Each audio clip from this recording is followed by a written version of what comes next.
Fala galera do Mac Magazine, Rafael Fishman por aqui, muito contente de trazer para vocês mais um MM Entrevista Internacional. Hoje a gente vai conversar com Ross Young, que tem mais de 25 anos de experiência na indústria de telas. Ele é o CEO da Display Supply Chain Consultants, a DSCC. Vamos conversar um pouquinho aqui sobre leaks, afinal ele virou um leaker da Apple, trouxe vários rumores interessantes aí nos últimos tempos e é claro, a entrevista vai ser toda legendadinha direitinho para vocês. Então vamos lá. Ross Young, thank you so much for being with us here at MM Entrevista, which means MM Interview, Mac Magazine Interview. You're the second international interview we make. A couple of years ago, I talked to Mark Gurman from Bloomberg, so welcome and thank you for your time. I'm happy to be here. Thank you for inviting me, and I'm honored to follow Mark as your second interview. So, Ross, how did you get into the display business, and what exactly is Display Supply Chain Consultants? Great question. So I started in the display industry in 1995, a long time ago.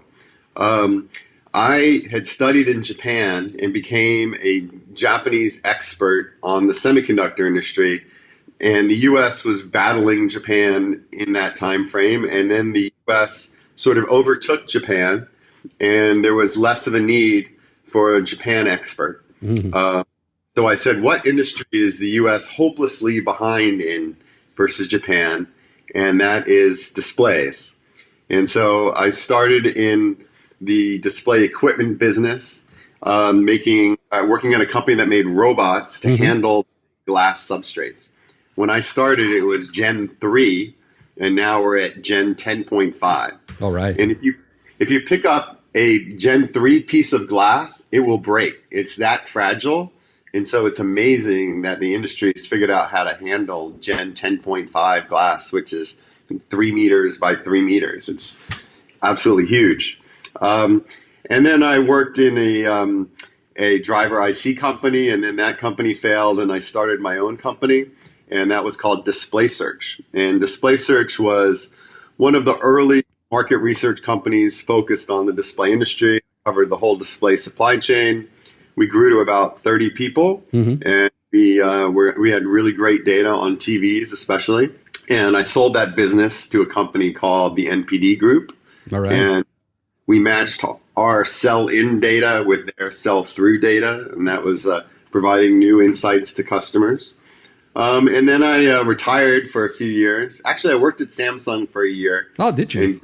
Yeah, Samsung LCD. Mm-hmm. Then I was actually helping them look at the solar market. And then I started my own solar market research business. And then I got into LED lighting. And then I decided to retire, and I did Ironmans and traveled for 4 years. And then I got injured. And I said, I better get back to work, otherwise I'm going to be bored. And I aligned with some of my previous partners at Display Search, and we formed Display Supply Chain Consultants. So we're mostly focused around OLEDs. We think OLEDs have tremendous promise, and we're tracking the whole supply chain around OLEDs. So the equipment and materials that go to that are used to make a display, mm-hmm. to the sell-in by the phone manufacturers, and at some point, hopefully, we'll track sell-through as well. And we're actually looking at, all of the markets that use OLED. So TVs, watches, phones, laptops, monitors, mm-hmm. so all major applications. We look at LCDs as well, but we have really, really deep data and insights on everything OLED. Right. And do you think foldable smartphones and or tablets are exactly the future? One of the reasons I got back in was because I was very excited about flexible OLEDs and foldable OLEDs. And what we've seen so far is it's kind of a niche. It has a niche. I really like the Samsung Z Flip phone. It fits in your front pocket. It fits in a small bag, a small purse. Like, I'm a cyclist, so mm-hmm. when I ride on my bike, I put it in my back pocket. I know it's going to stay dry. I know it's protected. If it fell out, the screen wouldn't get scratched because it's folded in that clamshell. And it doesn't get sweaty. So like my iPhone, when I stop at a light and want to check my emails, it's all wet and sweaty and doesn't work initially. So there are some advantages of it. But since it's a high-end device, the fact that Apple doesn't offer a a foldable phone really hurts the foldable market. And there's a couple of reasons why Apple hasn't entered. One, they would probably make less money because they have to pay more for the display. They have to pay more for the cover window that sits on top of the display. It's more expensive than the Gorilla Glass. And even though it's not glass, right? Well, they do have ultra thin glass. All right. So, yeah, it's a very thin piece of glass, and then you have a hard coat on top of that. So Apple wouldn't do it because they're making less money. Also, the supply chain for the cover window is very constrained right now. There's really only enough capacity to support Samsung. So if Apple wanted to get in, which would likely have very high volume, there would have to be a big expansion in processing that ultra thin glass. So you can get the glass, but then you have to cut holes in it and you have to chemically strengthen it. And that's very challenging given how thin it is. And you know, they would be very reliant on Samsung today. You know, Samsung's 5% of the foldable display market, and Apple wants to work with multiple suppliers when they can. But, you know, the fact that the Z Flip sells for less than the Pro Max, you know, that makes it challenging for them. So will they get there someday? I hope so. I think they're waiting for multiple suppliers to be able to make it in high volume. I think they're waiting for maybe some software improvements. And also that hard coat that I mentioned is plastic, and it can scratch pretty easily. So until that problem goes away, as well as maybe the visible seam is an issue to them, it doesn't really bother me on the Z Flip. I think on the Z might bother me more because it's going down the center and the clamp. It's just a little line in the middle. And you fold it there anyways a lot. You know, perhaps they're waiting for some improvements, but we are hearing they're more interested in like a foldable notebook or tablet that you could use in many different ways as a monitor or as a tablet.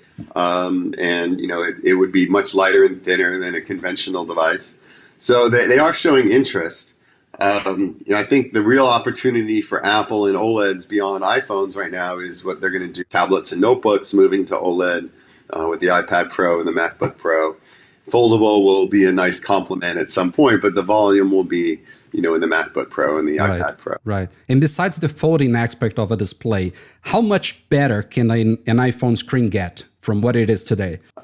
So things that they're working on that we expect to see in the next few years is getting rid of the notch completely. So there's a company called OTI Lumionics, just raised $55 million, and their focus is making under panel Face ID a reality. So one of the biggest challenges with doing that is the cathode on top of the OLED stack is not very transparent, and it's difficult to work with IR. So with the IR cameras, it's difficult to shine through that cathode. But if you made it transparent, which is what the OTI solution does, then you can do that. And so now they're working with Samsung and LG to manufacture those displays at high yield and lower cost with that technology. So you can completely get rid of the notch at some point.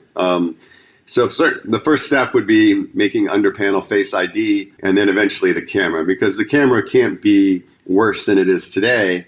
And the camera with under panel camera technology has a long way to go in terms of performance. But we may see Apple with a hole punch display, but it would have under panel Face ID. So and then the next step would be making it completely, you know, hole free. And so I think that's a big focus. And the other thing that we could see with iPhones in the future that would really improve performance is a phosphorescent blue OLED emitter. Right now, only red and green are phosphorescent.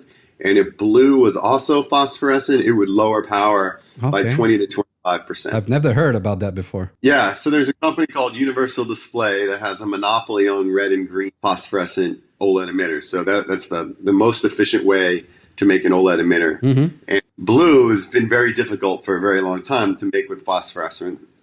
So they use something called fluorescent, which has 1/3 the efficiency of phosphorescent. So it's really holding back OLED performance. But this company, UDC, has announced that phosphorescent blue will be available in 2024. Okay. So that will be a nice improvement in battery life and brightness. And the other thing that's coming is what's called a tandem stack, where they make a second stack of the OLED layers. and that will double the efficiency and also cut power by like 30%.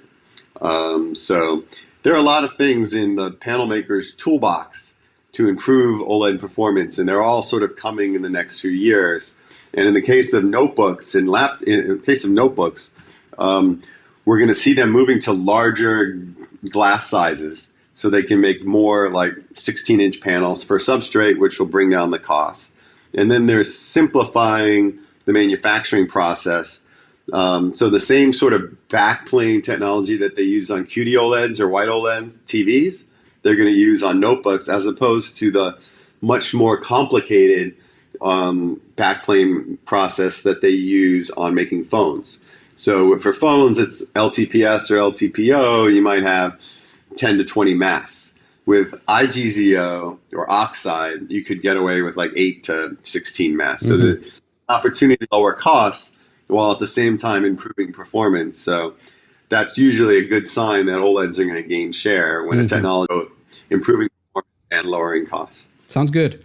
Going from iPhone to iPad, how do you feel about an entry-level iPad, just like the 10th generation one that was released a couple of weeks ago, still not having a laminated display? Is that acceptable in 2022? Yeah, I mean, there's too many iPads, right? There's too many iPads out there, and they're not differentiated enough.